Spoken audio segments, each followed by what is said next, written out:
Hello, good evening, and welcome to the Knatters Knits podcast. Today is Sunday, the 6th of December 2015, and I'm coming to you from my usual crafting room here in North Lancashire.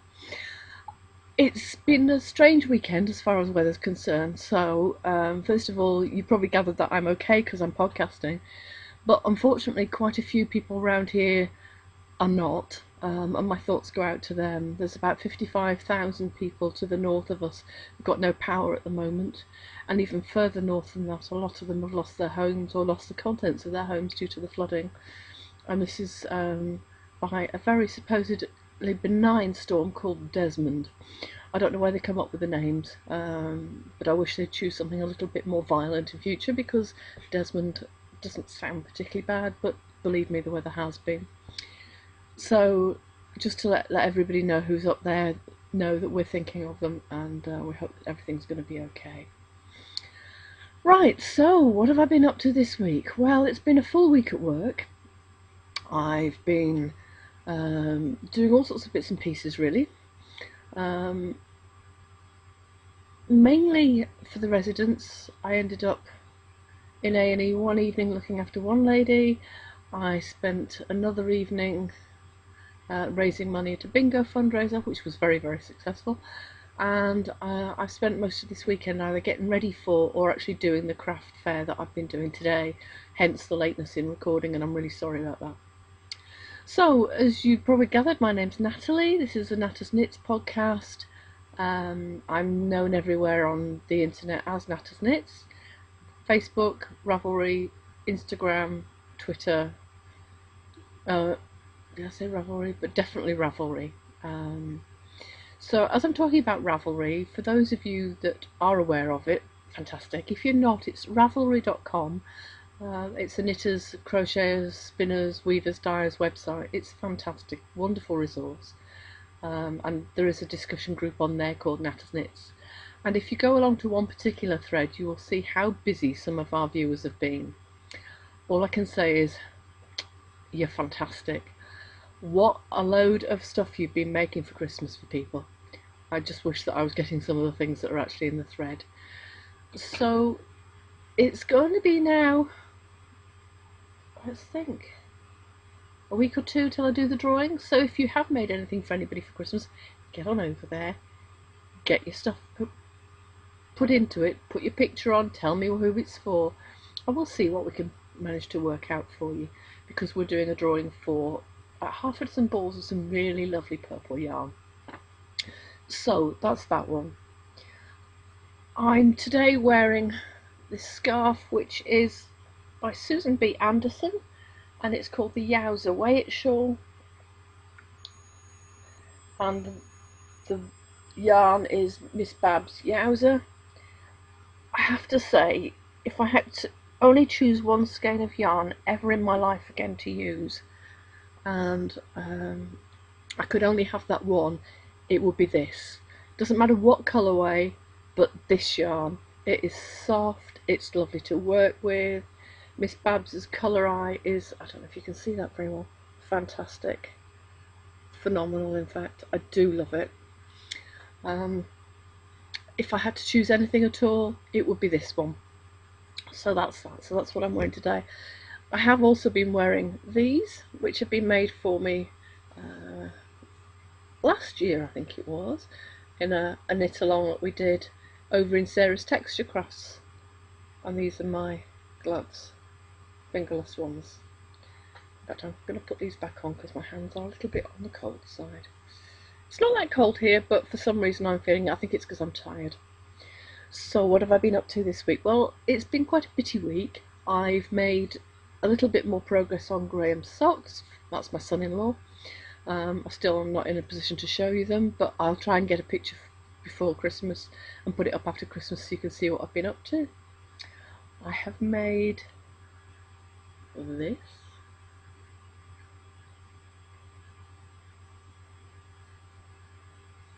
Which is my 2-ply John Arbon's yarn that I've been spinning.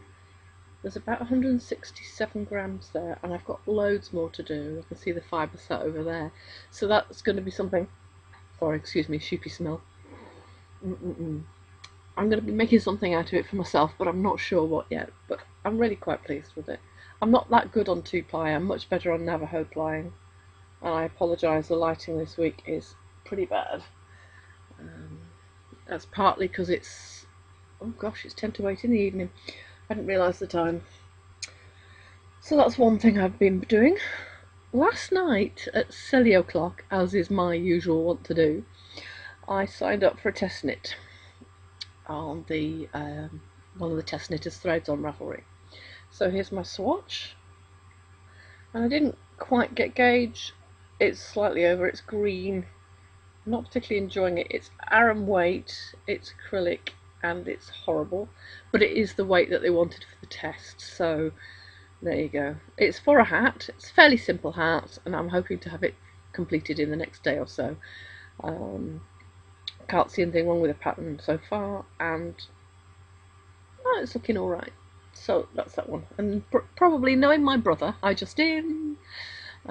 will be another hat coming your way. Okay, so what else have I been doing? Well, at work, I've been knitting on this stuff. Does anybody recognise this stuff? Do you remember the old eyelash yarn? Yeah, well, we were donated some, so I've been knitting it up into a scarf. And so far, I've got that. It does make quite a nice texture, actually, I have to say. Although I hate knitting with it, because I've got no idea how many stitches I should have on there anymore. I've lost interest, really, to be honest. Whether there's any holes in there. I can't see any when you hold it up to the light. I don't know if you can see. You can just about see that there's holes there. So that one will stay in my handbag, or in, as they call it in America, my purse. And I will keep on with that one, and hopefully it'll be finished ready for the craft fair.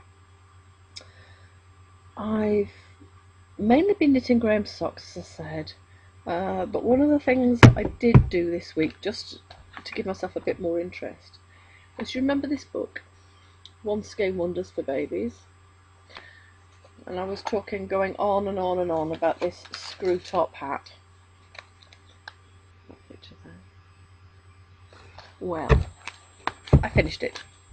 I did one in the smallest size. Ta-da! Isn't it sweet? Really, really sweet. And this is not doing it justice at all. The lighting really sucks today. I'm sorry, folks. It's the Lal Bear yarn that I was using recently, and I've got loads of it. I have to take my gloves off after all that. It is such a sweet little hat, and it's got this, you can't really see very well because it's variegated. Oh, you can there. Corkscrew pattern that goes up like that. There. Oops, wrong way. Anyway, that's that one. Little bit of rib at the bottom.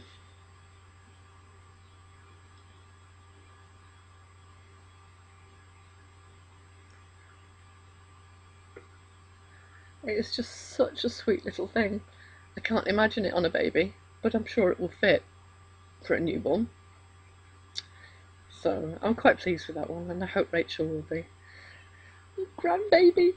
The grandbaby's going to have a hat. So that's that one. So my acquisitions this week are mainly book and magazine related. I've been a subscriber to the Knitter magazine ever since it came out way back when. And this is now issue 92. And that's the cover. Looks really cosy. Season's greetings on the front. And one of the things I liked was actually this advert. You can tell I'm into baby stuff at the moment. And this is Attic, it's called. I think they're just so sweet, and if you look up, there's little pairs of shoes that go with it as well. So that they're just www.thenittersattic.co.uk, and they stock all sorts of different yarns. Hand painted sock yarns, West Yorkshire spinners, King Cole, you name it, they've got it. So that's that one. There's lots and lots of things that are interesting in this magazine, and I'm not going to bore you by going through it all. I just want to show you one pattern that caught my eye. At first I thought it was an adult one, and I thought, oh, I could wear that. It's called Ginty by Chloe Webster, and it's that dress there.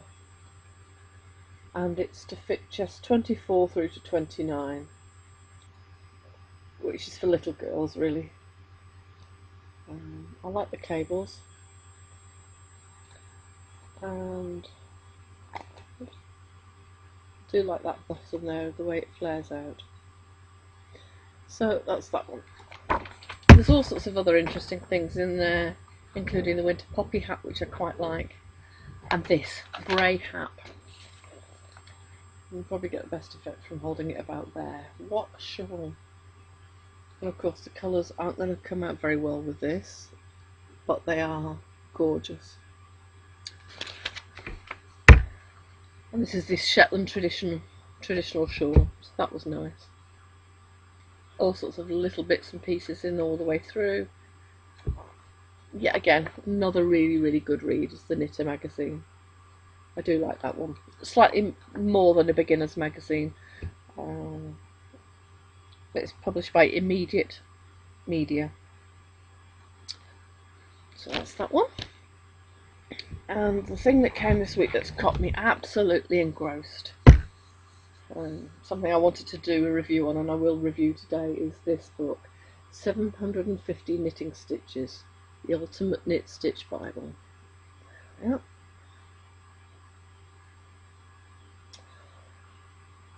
It's not just a book with stitches in it though, it's phenomenal. I have to say, I am so impressed with it. It talks you through all the different processes of knitting, advice on knitting lace, on knitting edgings, keys to stitch diagrams, abbreviations, and all the different stitches you could possibly imagine or want. And it just goes on and on and on and on and on. It's wonderful. Like this. Tells you how to recreate them. And of course, because I'm getting a little bit more into designing, I found it absolutely fascinating, the different things that there are in this book. Not just your standard knit and purl, but lattice lace, waterfall patterns, eyelet twigs and bobbles, lacy chains, horseshoe prints, you name it, it's in this book. But what stands out for me about this book that is different to a lot of other knitting and stitching dictionaries is this section, where it actually goes through a lot of the different patterns and colour work. So it starts off fairly simple, as you can see, but becomes a lot more complex rather quickly. And I won't go through them all, but I'll just show you some of the patterns there.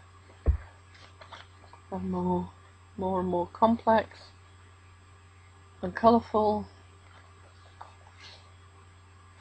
And then it goes on to edgings. There's even one of dancing ballerinas. Can you see that one? How to do a dancing ballerina. What more could you want, eh? So this one is about edgings and trims. So it talks you through how to do all the different sorts of edgings and trims. I don't think you could ever, if you bought this book, ever want for anything ever again. I love it. There's all sorts of different pom-pommy type things, lacy edgings.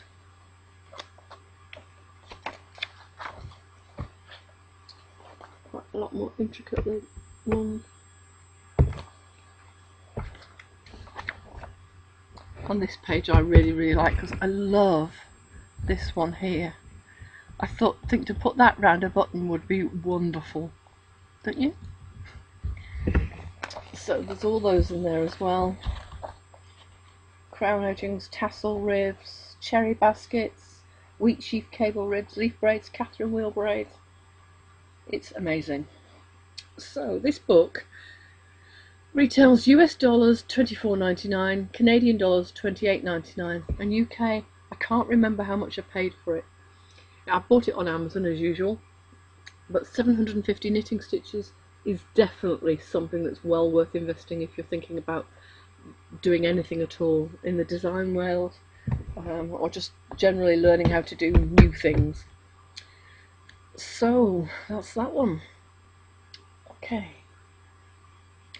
I can't make up my mind what to do next. I know I've got to finish Graham's socks, and I'm desperately trying not to sort of deviate off and go off and do other things, because I would just get so engrossed in starting and finishing something else that I wouldn't finish his socks, and that's not fair. Is it? No, it's not fair. It's not fair. So I've got to get those finished. So I'm not allowing myself to start anything else at the moment. Although with all the inspiration in here, with all my books and all my yarn, oh, what am I going to do? I want to do something else beaded. I'm thinking about using this Exmoor yarn that you may remember me getting a few weeks ago from John Arbon Textiles. And this is Exmoor Silken, which is part of their club section, which is just for people who are friends of the mill. I'm thinking about some sort of, maybe a christening robe, or some sort of blanket for a baby. I'm not sure. It's 4-ply. It has got a slight halo on it, as you can probably see there. Yeah, I think you can see that. So that's one of the things I'm thinking about. And the other thing I'm thinking about, is, you may remember, is this one, which is done by Goth Heart Creations. And it's her Three Kings. That's much more red in real life than that. Reds and oranges and yellows. That's lime green. Actually, that's not too bad, is it? That shows up quite nicely. And yellow. I've got 2 skeins of this, so I'm thinking about what to do that. Nothing's come to mind yet. If you can think of anything you think that would be really good for this, apart from a pair of socks, because I've got a sock mojo at the moment, I'd love to hear about it. So I think that's all of the knitting that I've got done. Today I went to the craft fair and was running a bit late, but managed to get set up in time. I even had my little Christmas tree with all my knitted Christmas decorations on and twinkly lights. And that went well. Actually, it's the best craft fair I've ever done there, and I've sold more there than I ever have before, so woohoo! It's nice when it happens. It doesn't happen very often, but I was really, really pleased. And one of the other stall holders who crochets actually bought some of my yarn, so hi to you if you're watching. Thank you very much for buying that, and I hope you get on okay with it. I really, really did enjoy the fair today. Maybe it's because I had a bacon sandwich, maybe it's because I had a cup of tea times 2 or 3, maybe because of the mince pies I was eating. And for those of you who aren't in the UK, I'm talking about the mince pies that we have as tradition in this country that are not made of mince. There's no meat in them at all. It's sultanas and raisins and lemon and orange peel and a little bit of suet and a lot of sugar, made into a little pie, which is only about that big and about that deep. Very naughty but very nice, and I'm afraid I do have a bit of a craving for them at this time of year. Excuse me, I just have my builder's tea in my sheepy mug. Talking of sheepies, Phil keeps buying all these sheep, as you've probably seen. I've had to put a stop to it because we now have 3 sheep, 1 sheepdog, what's it, 2 sheep? I've lost count. What do you do with a man who has a soft toy fetish? He keeps buying these things, and they're ostensibly for me, but they're not, they're for him.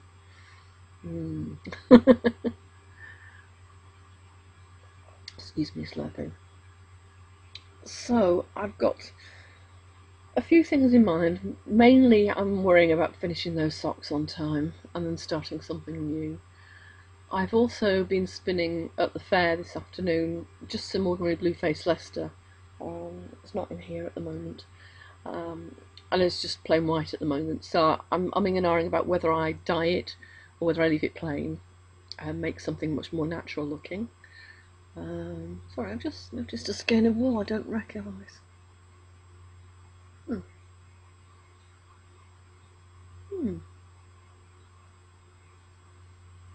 Interesting. Diggle DK, pure wool DK nets from woollyKnit.com. Okay. Now I used some of the woollyKnit.com yarn on the fringe of that green shawl I made a while ago. How well you can see that. You can see the little bits and the neps in there. This actually feels nicer than the green. If I combine that with... No, mustn't see what my mind's like. I just keep drifting off. So, I have a huge apology to make for those of you who are hoping to meet me for the first time properly on the virtual knit night last week. I am really sorry. I cancelled it because I'd spent about 6 hours in A&E in the emergency department, as you call it, abroad, with this old lady, and I was absolutely exhausted and just really not in a fit state to do a virtual knit night. I am going to try again this Tuesday. Still be the same time, about 7:30 UK time. Let's hope we can manage it this time. We'll try, shall we? Would another time be better for you? How do you feel about doing it at a weekend? Do you fancy Saturday nights or Sundays? I admit that after podcasting it would be pretty tiring, but if that's what you'd like and you prefer and you think you could manage that better, then we'll give that a go. How's that? I'm just trying to think if there's anything else I need to tell you. I'm getting towards the time where I ought to think about wrapping up the podcast anyway. I don't know about you, but I'm getting so excited about Christmas now. I feel like a kid again. My son-in-law and my daughter are coming for Christmas, which is unusual because for the last few years it's just been me and my husband because my son works on Christmas Day. So my son will be here part of the time, my daughter and her husband will be here, but the other daughter won't be with her son. But all the same, it's going to be quite an exciting time. Nice to have family around, and I've got 4 days off. 4 whole days, so that's going to be really lovely. So what sort of traditions do you have for Christmas? Do you have your presents on Christmas Eve? Do you get presents? Do you have your presents on Christmas Day? Do you have them in the morning? Or do you have them in the afternoon? In this country, there's a wide variety of family traditions that different people observe, I suppose. One of the things that we tend to do is have breakfast in the morning in our pyjamas, or our pajamas as you call them. Then start cooking the dinner, although I don't know why we start cooking it straight after breakfast, because we never end up eating it till about 2-3 o'clock in the afternoon. We open our presents, those who have to go to work. Then one of the big traditions has always been in our family to watch the Queen, because the Queen does a speech at Christmas, and I'm embarrassed to say that usually we fall asleep in front of it. Usually by this time we've actually eaten our dinner and had a little bit too much alcohol, so we all sit round watching the telly and we're off, fast asleep. And then we have to watch it again later to see what she actually said. I know quite a few years ago now, we had some Christmas visitors from overseas who came to see what a British Christmas was like, and they were horrified that we fell asleep in front of the Queen, because of course it's not in their custom to be so disrespectful of a national leader like that. But I tried to explain to them this is almost like a tradition, but no, they weren't having it. Other things that we do: watch reruns on TV, play a few games, and especially now Graham's joined part of our family, I think there's going to be a lot more games because he's very much into his board games, so that should be good fun. Christmas cake, Christmas pudding, eating lots and lots of things that we really shouldn't do. Just generally having a relaxing time. We don't go for a lot of going out and seeing people and doing things. We tend to take it as a bit of a chill out time when we just spend time with family and we're just there really, which is really nice because you don't get time to just sit and be very often. So I quite enjoy that. So that's coming up in a couple of weeks' time. I'm sure there's something desperately important that I wanted to tell you, but for the life of me, because it is now 8:10 in the evening, I'm beginning to flag a bit, and so sorry, I'm not with it at all. Right, so just a quick reminder then, get your photographs in the Ravelry thread for your Christmas presents that you're giving to other people that you've made. Come and just chat on there anyway. Have a look on the VKN Virtual Knit Night thread and see what's going on there. Do come and chat to us, because there's some really nice people there and we'd love to see you. Do tell your friends about me, please, because the more followers I get, the more exciting it is, really, for me. But I do enjoy thinking about all the different people that I'm beginning to get to know on the boards as I sit talking to this little white dot in the top of the screen there. It's really nice to think that I've got friends. I've got Marnie. I've got more than one friend, honest. I have. But I've got lots of friends out there now who I know watching every week. I feel sometimes that a lot of my questions are rhetorical, so please do pop questions in the chatter thread, or even start a new thread if you want. I don't mind. I'm not precious about the board at all.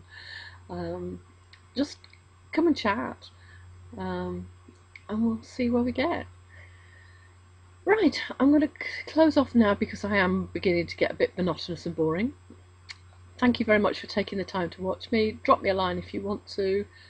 Thinking of the people who aren't doing so well at the moment, be either because of the wars or because of the weather.